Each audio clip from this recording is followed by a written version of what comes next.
Allahu akbar, Allahu akbar. uyu munsi w'irayidi umunsi ukomeye, hari ikintu tuzobazwa n'uhoraho.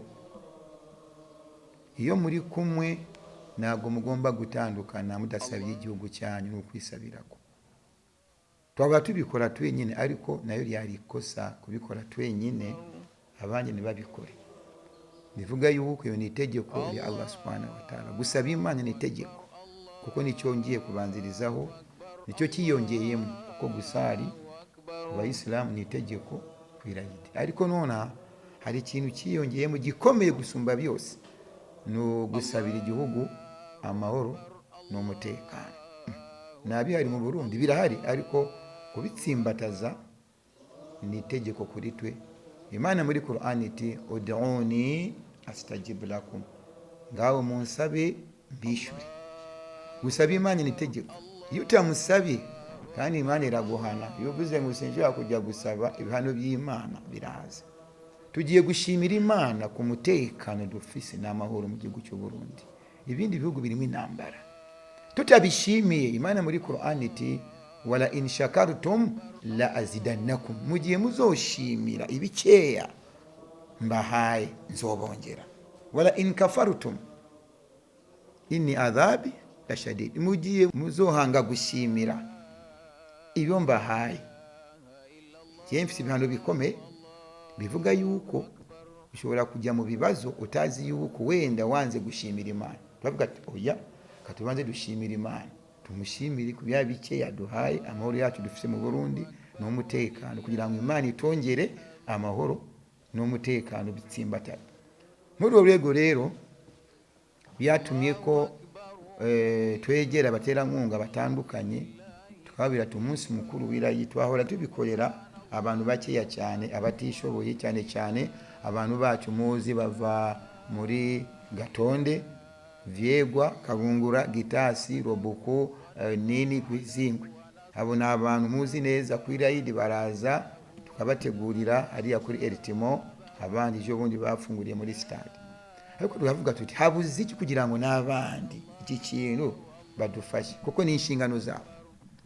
twahise twegera ubuyobozi butandukanye, ubuyobozi bw'igisoda, kuko mu by'ukuri twatekeraga kure, ibiro bya twabitekeraga kure ubizana. hari ndi kumwe na Dokor aramba she ushobora kubafasha mukabitekera hano, distance kagabana, kuko ni ibintu tubona ko ari ibintu byiza.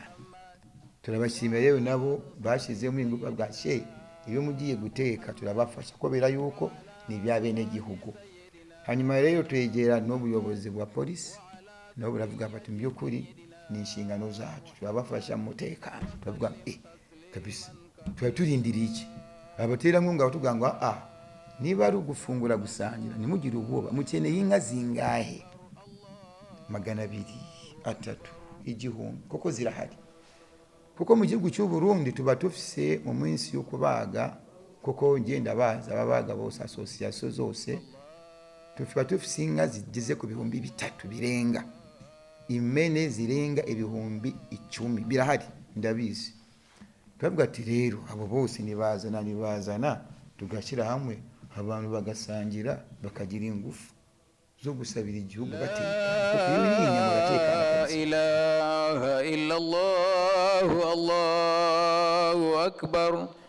twebwe nka Africa Gastronomique twaratewe n'isoni ubuherutse tubonye umuntu atari umurundi, ari umunyamahanga, ava mu gihugu ciwe akaza gufasha abarundi bene wacu, hama akaca bikora ku giti ciwiwe.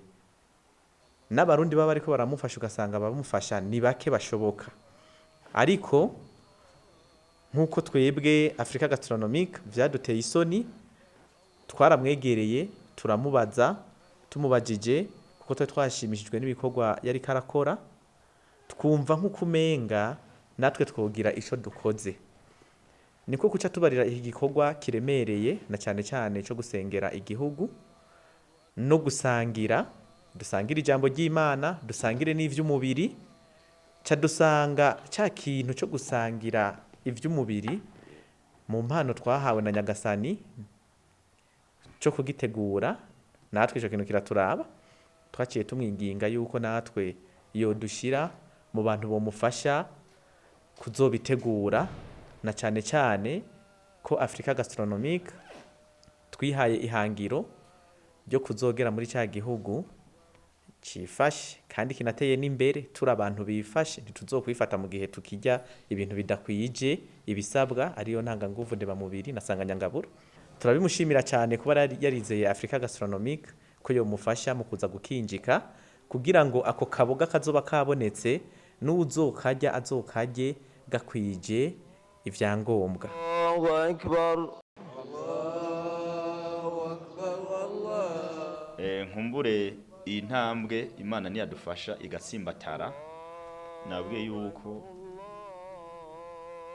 umukristu, umuyisilamu, twese duhuzwa n'igihugu cy'u Burundi. Vyumvikane rero ukubaka igihugu ni vya twese hamwe, ari nayo mpamvu mu minsi igiye kuza nkumbure bwabo umwe bwamaze gutsimbatara, tuzotegura n'ibikorwa by'iterambere n'ivyo. Ibikorwa by'iterambere kugira turabe yuko dushira ingufu hamwe, aho wanashaka byama bigaragarira mu bikorwa duhamagarirwa mu gihugu.